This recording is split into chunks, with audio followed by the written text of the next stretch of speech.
Over the years, Cambodia has become one of the world's capitals of sex tourism. It's cheap and available prostitutes attracting men from around the world. The sex industry has different rungs to it. There's the streetwalkers that do the $5 blowjob. There are brothels, there's massage parlors, and then there are the bars where you go in, you get served drinks, and the girls will go home with you. There are tens of thousands of women who are doing that here in Cambodia. The U.S. government has long worried that many of these women were victims of human trafficking and put pressure on Cambodia to crack down. And since Washington provides some $600 million a year in development aid, the Cambodian government finally listened. In 2008, it launched an aggressive new anti-trafficking and prostitution campaign. But there have been reports that it was doing more harm than good, so we went to see for ourselves. So we're out on patrol with the anti-trafficking unit from the Ministry of the Interior. We're going on a raid to get some women who have been illegally trafficked. That's all we know right now.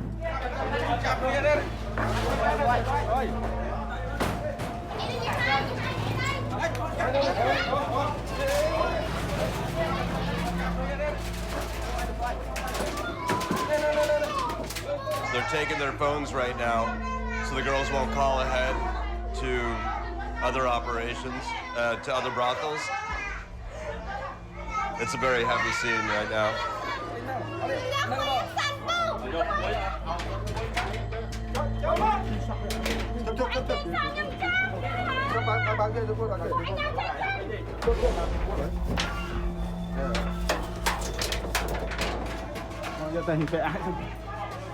Oh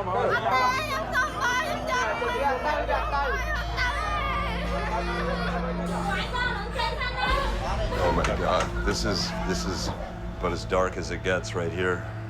Ugh. Where do they go now? What do you do with the girls?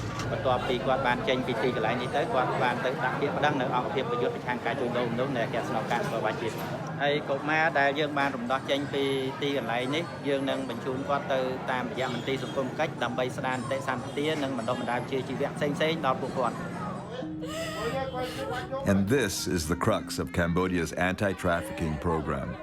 Sex workers brought into police custody are given a simple choice: accept training for a new career or remain in custody indefinitely, vulnerable to abuse and shakedowns by corrupt police. With these options, most women choose retraining, almost always for work in Cambodia's booming garment industry. Since the Cambodian government started its crackdown in 2008, authorities claim to have rescued and retrained thousands of women from the sex industry for what at first glance seemed like better jobs. But we soon learned that many of these women didn't want to be rescued at all. At the end of this long, abandoned train track is a makeshift squatter camp. It's the home to one of the rescued sex workers, a mother named Polly. Susadai. After Polly's arrest, police released her into the custody of a local NGO that would prepare her for her new career.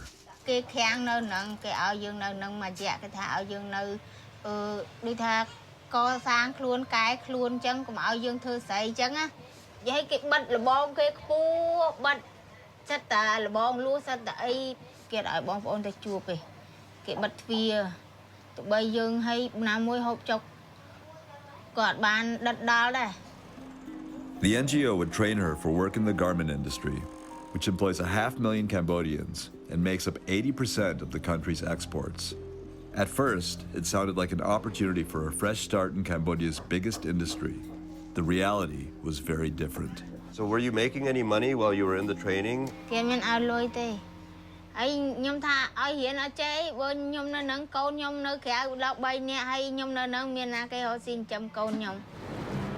We spoke to several women with similar stories, and they told us that life didn't get much better after they finally entered the workplace. Garment workers here get a base salary of $80 a month, the minimum wage. That's barely enough to feed a family a diet of rice alone and pay rent in a shack in Phnom Penh or live in factory barracks like these. Sangs Raymond tries to support her family working long hours in a garment factory, but it's still not enough to get by. How much is your rent for your house?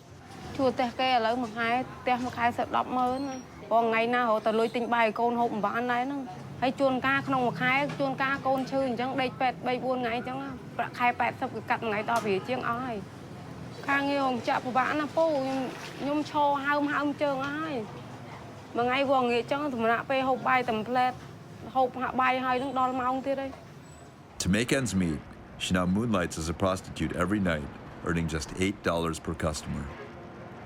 If you look around the world where the garment industry is flourishing, what attracts the garment industry, it tends to be where the rule of law is weakest and where people are so desperately poor that en masse they're almost willing to work under any conditions. David Welsh is an organizer at the Solidarity Center, a labor rights group out of the United States that's affiliated with the AFL-CIO. It's not indentured slavery or servitude, but in a way it is. Throughout the supply chain, an incredible amount of money is being made by these brands. A significant amount of money is being made by the factories. The workers are nowhere near a living wage, and that's where the margins are. Desperate for jobs and fearful of crackdowns by the authoritarian Cambodian government, garment workers have for years stayed quiet. But conditions have gotten so bad that they are now starting to push back. We're just outside the capital, where dozens of clothing manufacturers for Western brands sprawl out for miles. Hundreds of garment workers were picketing for a second day, and things were tense. So these women are protesting and striking. The basic gist is they want to be paid more. Just that morning, thugs had come and beaten some of the strikers with clubs, and that pushed the women to their boiling point.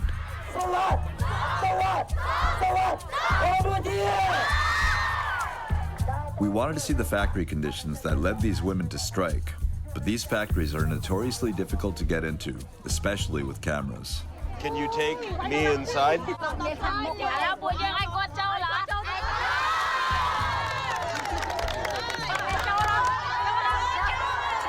Solidarity. We are not allowed in this factory, but if the workers all protect us, then we can go in. So they're taking us in, stirring up the pot a little bit. Security guys making calls right now. Before long, someone from management showed up to greet us. You represent of them, then follow me to see what the trade is done. We'd love to see it inside the factory.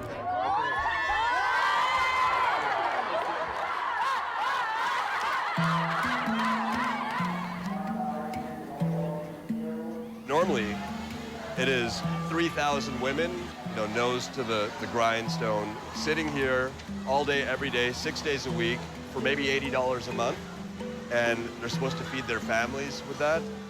By all definitions, Cambodia's garment factories are sweatshops, literally. In some factories, there have been mass faintings, and women have been hospitalized by the hundreds. On the floor at Barrie, we saw labels for H&M, Old Navy, Benetton, and Russell Athletics. Over several weeks, we reached out to all of these brands, but no one wanted to talk to us on camera. The management of the Barrie factory told us that none of this was a problem at their shop, that they treated their workers well, and even paid them more than the minimum wage. And then, for some reason, they wanted me to be the one to convince their workers of all that. So I hope you can explain to the worker that. Yeah, it's not appropriate for me to get involved in these contract negotiations. I had no intention of being a mouthpiece of the factory management, so I took this opportunity to ask the workers directly what they are actually paid. Your bosses here are saying that the minimum wage in this country is about $80, and that you are actually getting paid $175 to $200. Is that correct?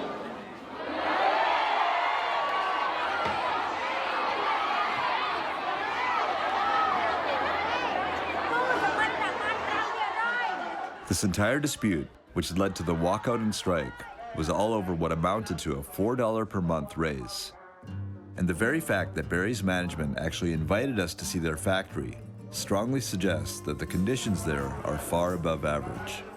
Many others in Cambodia and throughout Asia are far worse, like a factory making sneakers for ASICS, where a roof collapsed in 2013 and killed 2 workers and injured 7 others. The working conditions in the garment industry have gotten so bad that strikes by workers and clashes with the authorities are now almost routine. The government is starting to get worried that all this unrest will hurt business. In January 2014, police opened fire on demonstrating garment workers, killing at least 4. These riots threaten to destabilize Cambodia. And all this so we can spend a few dollars less on our t-shirts. It's crazy when you go into a big retailer in America and you can find a hoodie for like $10. Like if you think about it, how could it be that cheap? The only way is that the people who are making the product are getting paid peanuts. And that's what's going on here. Many of the sex workers pushed into garment jobs told us they didn't want to be rescued at all. The women we spoke to said the pay and conditions are actually better on the streets.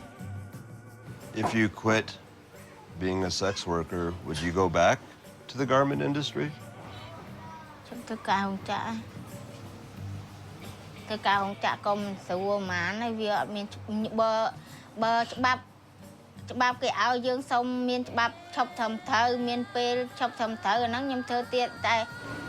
And here's a sad bit of irony about Cambodia's rescue program.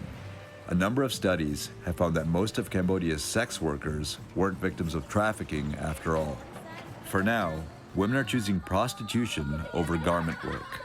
And that, more than anything, paints a very stark picture of what the reality is for Cambodia's girls and women.